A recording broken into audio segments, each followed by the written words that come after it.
This is the EWN Podcast Network.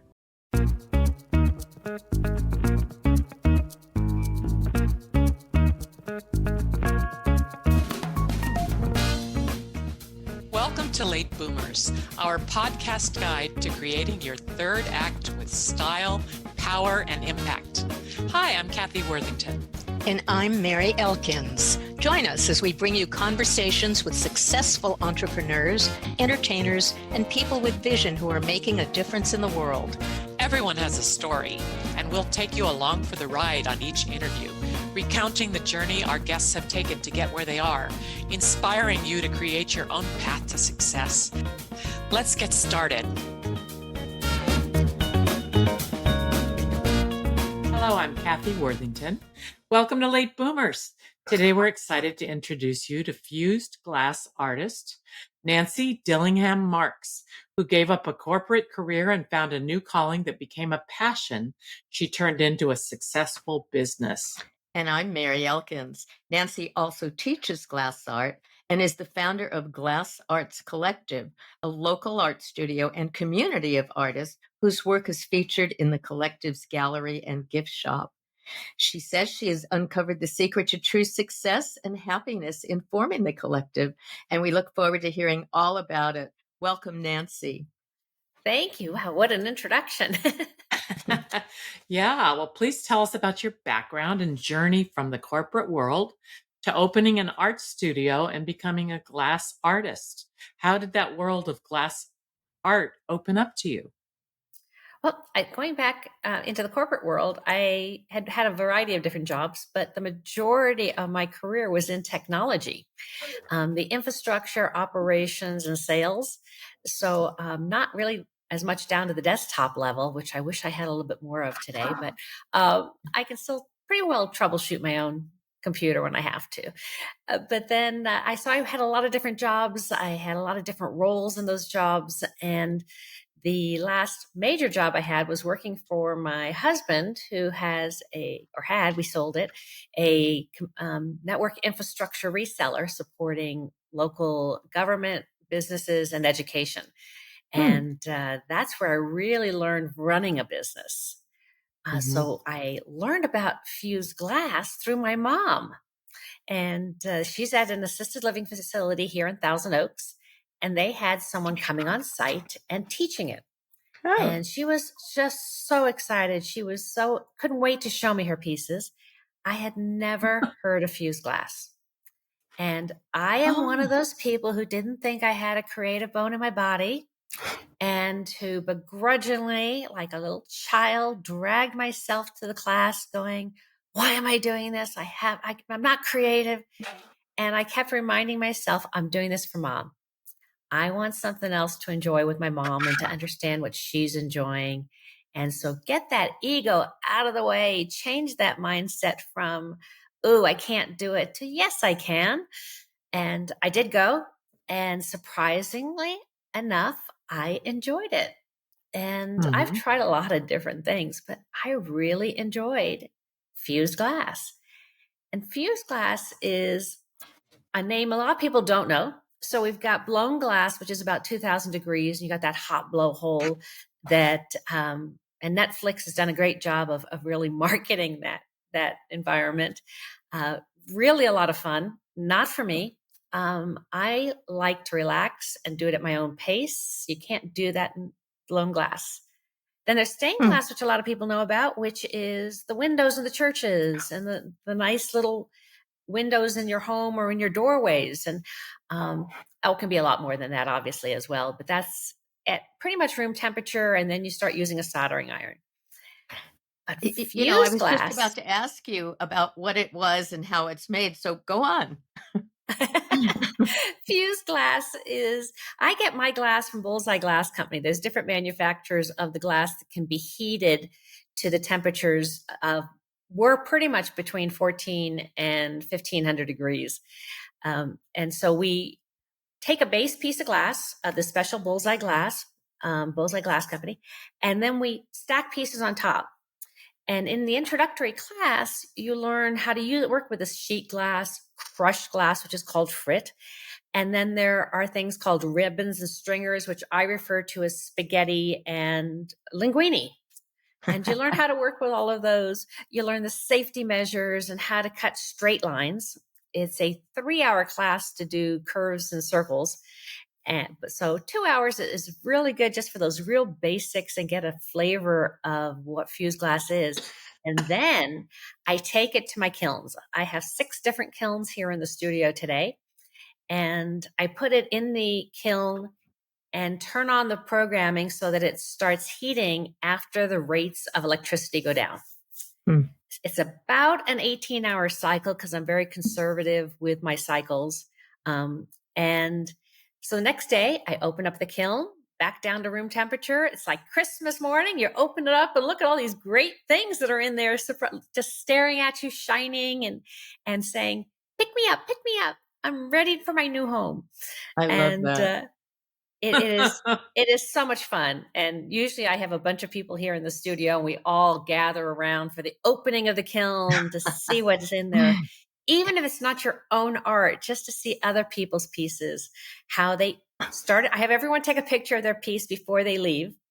And then they get to see what it looks like after it's been fired. So they have the before and after photos. Yeah. Well, what personal and business challenges did you face in creating a new business? And what surprised you about it? And what skills did you need to acquire that you didn't have before? Luckily enough, I knew how the basics of running a business. So setting up the software, my background with IT helped me get all the infrastructure for security set up. And I knew what kind of brand I wanted to work with because there's different brands of glass, and I knew which brand. And setting up businesses, relationships and vendor relationships was very easy for me to do. So I got all that going. I would say some big challenges I had was mindset. And basically, I haven't been doing it all that long at that point. It was about 1.5 years since I learned about fused glass till I opened my own studio. But there was the studio that I had been working in. The owner is based somewhere else and decided to close this location. And I didn't want to go a long drive. So the discussions were around with a lot of people, and we decided I could open my own business. I know what I'm doing. And I have enough mindset control. It's taught me a long time to learn that one, to say, just because you don't know it all doesn't mean you can't open a studio. I can bring other people in. I can bring in friends that I have or acquaintances, and they can help me. I think a lot of women make the mistake everything has to be perfect before you do anything. And that's certainly not the case. So you sounded like a brave person who went for it. I really did. I kind of have that go for it attitude. I'm a forward thinker. I'm a big picture thinker, and I have the superpower of basically solving problems. So I figured with all my superpowers that I've developed over the years that I could get through just about anything, including COVID. I opened 5 weeks before COVID hit. So I took that time to learn a lot more about fused glass and techniques and challenges. What I really didn't know how to do, and I'm still working on, and I think that this is normal for most business people, is marketing. Marketing is hard enough, but to market a solution that nobody understands what it is. When I say I do fused glass, they're like, you do what? What? Yeah. Is that like blown glass? Well, sort of, but not really. Is that like stained glass? Sort of, but not really. So I think a lot of people, when you're marketing it, even though you can show all the beautiful end results, just don't know how you get there. So it's a major learning curve in the marketing space that I am overcoming. And I am proudly saying I'm getting there slowly but surely. And I think if I can learn marketing in my 60s, that's a good sign. And with all the technology and with all the AI and everything else, that it's something other people can absolutely do as well. Yeah, I bet Fabulous. you teach a lot of people how to market now. You know what? It's one of those things where if I don't feel I do it really well yet, I'm not ready to teach it. Mm. So Mhm. when I opened the studio, I was going to teach the intro classes and let someone else teach the more advanced classes. Even though I knew a lot of those techniques, I have to be passionate and really confident. And so I had people all lined up. I mean, people so wanted to help me because they can't run their own business. That was skills they didn't have. So it was Mhm. kind of, matching up the skill sets to get the best possible end solution. Mm. And it's been a wonderful journey and fun. Well, tell us about your glass art community and how you built the group that came together, and if it's made a difference in other people's lives as well as your own. Oh my gosh, this is my favorite part of the story. Um, yeah, Ah. during COVID, when we first started to be able to open up, I have a retail store. So when retail opened, I could start to open up. And as you can see, I have a fairly good sized studio and I could separate people very well with our masks on, and everybody was using their own tools.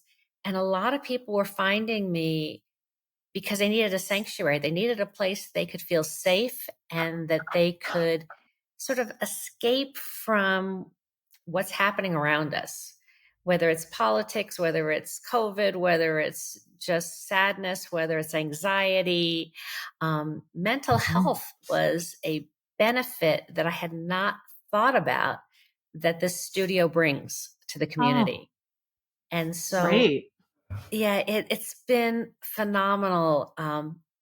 One of the women lost her husband during COVID, Mm. and it wasn't because of COVID, but you're limited with what you could do at the time, especially as you ladies know, in California, we were locked down pretty tight.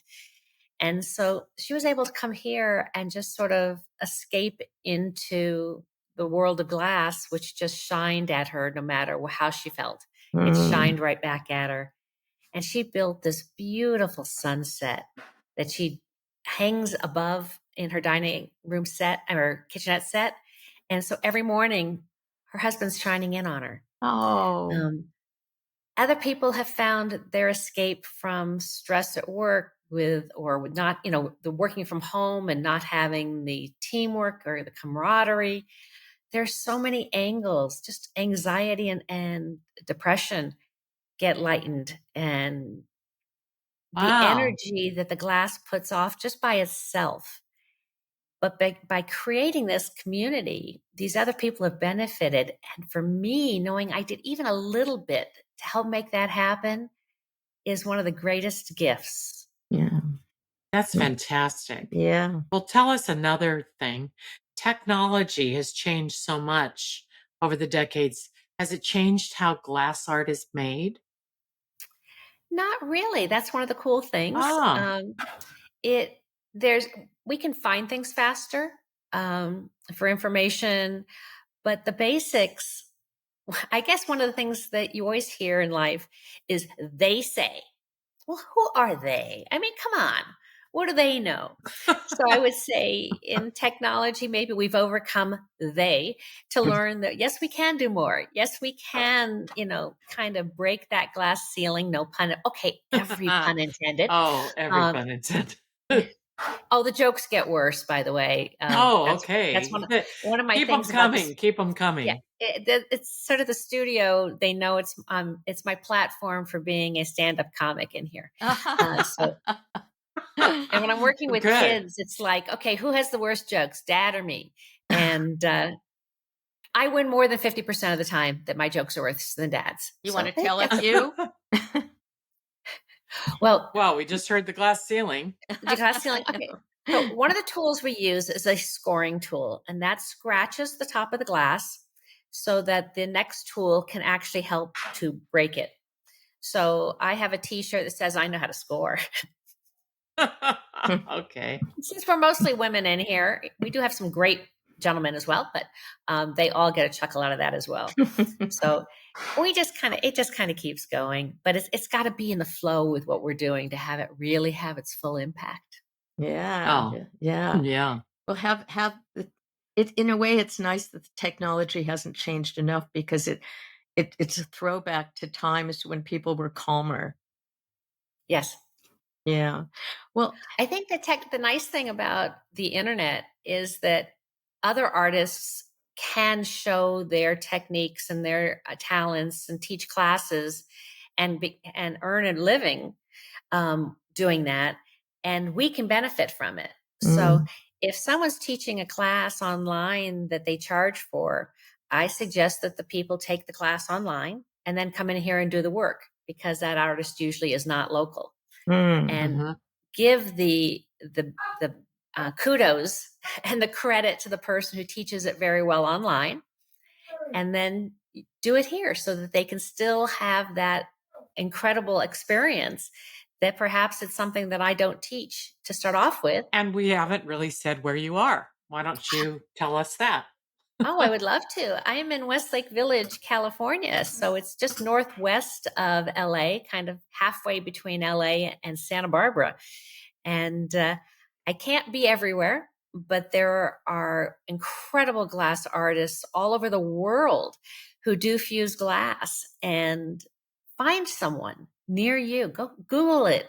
Sometimes stained glass studios also do fuse glass. So I highly recommend finding, if it's not your passion, maybe it's somebody else's. Maybe buy a gift certificate for someone else who loves glass.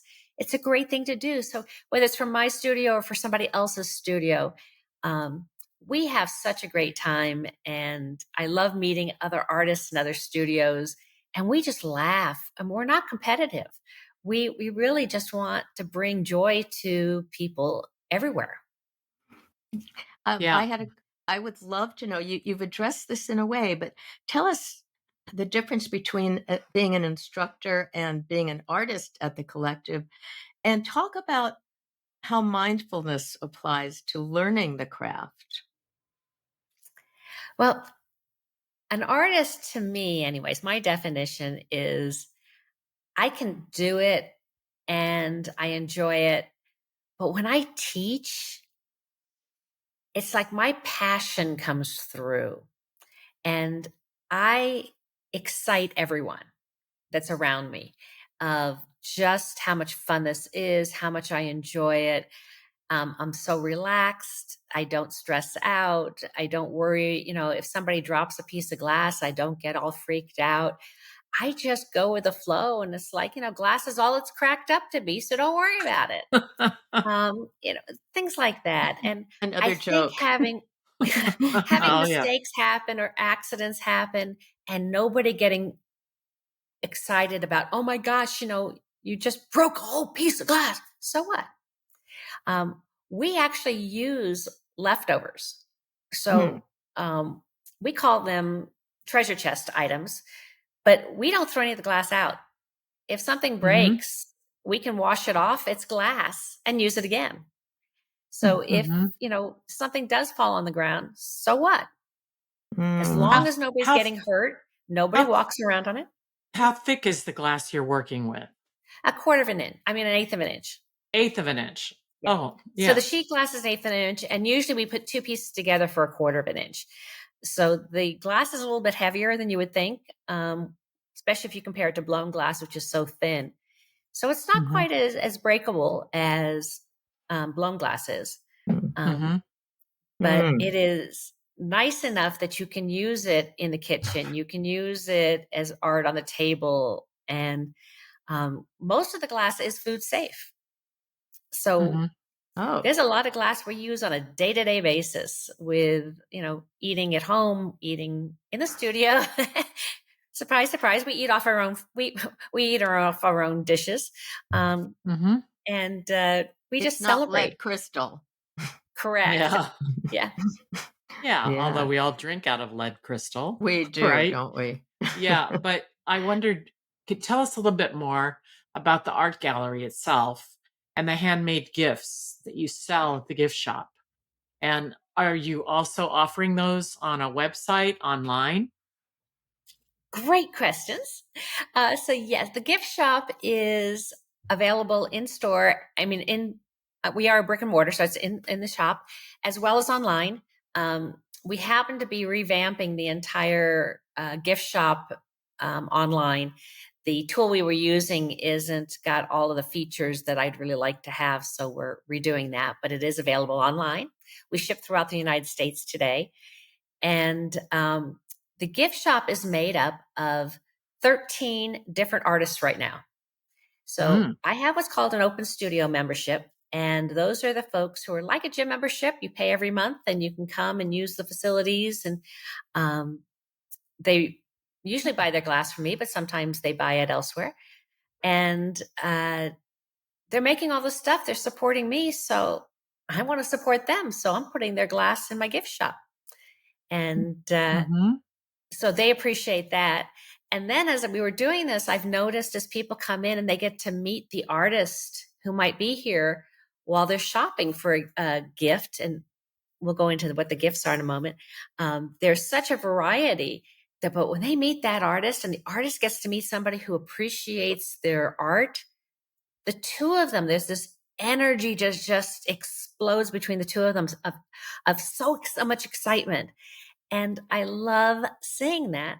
So I then created a monthly art gallery exhibit in the studio. Oh, it's not easy to exhibit in local artists. I understand, cost of rent and everything. And so I created my own gallery. So they get a whole month. And in fact, this past weekend, we had a reception for the two artists that shared the table this month. And it was, oh my gosh, it was such a party in here. And just all the people that were finding things. And it was really very funny because almost every gift we have is one of a kind. They have slight variations, but they're really one of a kind. And so it's like somebody, walked away and they came back to get it and somebody else had already grabbed it. And so it's really something when you see that something that you like, you better grab it because somebody else is going to appreciate that as well. So the table had quite a sale going on, but it was nice because people could also see the other things that our other artists are doing. So when people walk into the studio, the first thing they see is the gift shop. And it ranges from $10 up to over $1,000 in dollar item. And it's just garden, it's kitchen, it's, something for the walls, something for the office, something for the table. It's something for your jewelry, the remote control, bowls, platters, trays. There's so many options. And this past weekend, also one of our artists was in a art show and won first place in what was called the sculptured category. And so we were waiting to hear. We were on bated breath, waiting to hear with a bottle of champagne ready to be popped. And I had to ask everyone to be quiet for just a moment so I could make an announcement and announce she'd won first place because she had just let me know. And what kind of a piece was it that she won with? It was a desktop piece. So it was a tabletop. It was in a stand and it's round. It's got multiple colors, stripes, and each stripe felt like a different color. And it's so much fun knowing I'd watched that piece get made from the inception of it all the way through. And to see her excitement about winning, it's just, again, even having a little part, or just ever so little part of that, of being because of me is like, and she never had done fused glass before. She's only been doing it just shy of 4 years. And it all started for her here at the studio, taking the introduction to fused glass class. This may be a little off the wall, but do you have any pieces of glass close to you that you could show our YouTube audience? Actually, I could turn the camera. I can turn my computer around and take you on a little tour. That would be great. Okay, hold on 1 second. So just on the wall right here. She disconnected. There she is. There she is. No, there she is. Oh, do you have me? Okay, sorry. You got me? Yeah, we got it. Yeah, we got you. Oh, yeah. Okay, and then let's go through the gift shop. See if I can do this slowly enough that I'm not. Yeah, not bouncing us around. For our people that are beautiful. on audio, this will be very weird. But for those there's of you that there's a bowl on its side, so you can see the colors. And it's strips of glass, and the strips are alternated just ever so slightly to make designs. We've got a plate, we've got a vase. This is an amazing piece. that was done by one of our artists recently, and that's actually 3 layers of glass. I mean, are there different cultures, world cultures, that have influenced you in creating this glass or in creating fused glass in general? For me, no, but I can definitely say that there is for some of the other artists. So there have been, depending on their background, depending on their experiences, it has been quite a culture difference for some of the pieces, but that's part of what's so much fun, having all these different artists here. We each have our own styles and techniques and backgrounds that we bring to our art. And so it makes each one distinctive and different. And it's fun to tease people to go through the gift shop and say, okay, whose is whose? Because we all sort of have a basic technique. And so you can kind of see some of it, but then everybody's gone off the rails at some point and done something completely different and are just as proud of it. But it's kind of like, okay, I'm not sure who did that one. So I actually have codes on every piece, so I know whose it is. And when it's sold, I know who gets the credit. Oh, yeah. Good. You have to. Nancy, what would you like our audience to have as a takeaway today? You know, everything we do in life is really balanced on a mindset, whether you can do it or not, whether you believe in yourself or not, or someone else. But really changing just even the thought that, no, I can't do something, to yes, I can. And I might make some mistakes trying to do it, but you know what? If I want to and I set my mind to it, there's almost nothing I can't do. I love Good that. advice. I love it. We have to keep reminding ourselves of that. It's very easy to listen to so much negativity and start to believe it. And friends sometimes mean well, but they might go like, "What? Why would you take that on? Why would you take that risk? Why wouldn't I?" I never had a clue of the benefits that I would personally get out of doing what I'm doing today had I not done it. And I am so blessed and I am so grateful. And the community that I'm associated with is just phenomenal. And I wouldn't have had any of that if I hadn't taken that chance and that leap of faith. Absolutely. I love it. Thank you. Thank you so much, Nancy. Our guest on Late Boomers today has been Nancy Dillingham Marks, fused glass artist, teacher, and founder of the Glass Arts Collective. You can reach Nancy and take a closer look at the gifts at her multi-artist gift shop and sign up for her classes at glassartscollective.com. That's GlassArtsCollective.com. And we want to thank our listeners for subscribing to our podcast and checking us out on YouTube, which you really need today, and recommending us to your friends. We appreciate you and want to hear about your experiences with our Late Boomers podcast and what gets you inspired. We are on Instagram at I am Kathy Worthington and at I am Mary Elkins and at Late Boomers. Thank you so much for listening. And thanks again, Nancy. Thank you both so much.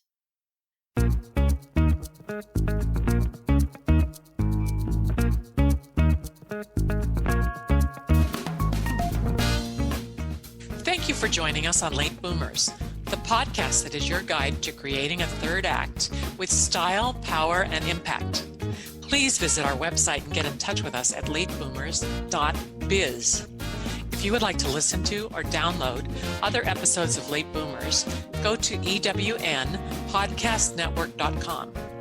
This podcast is also available on Spotify, Apple Podcast, and most other major podcast sites. We hope you make use of the wisdom you've gained here and that you enjoy a successful third act with your own style, power, and impact.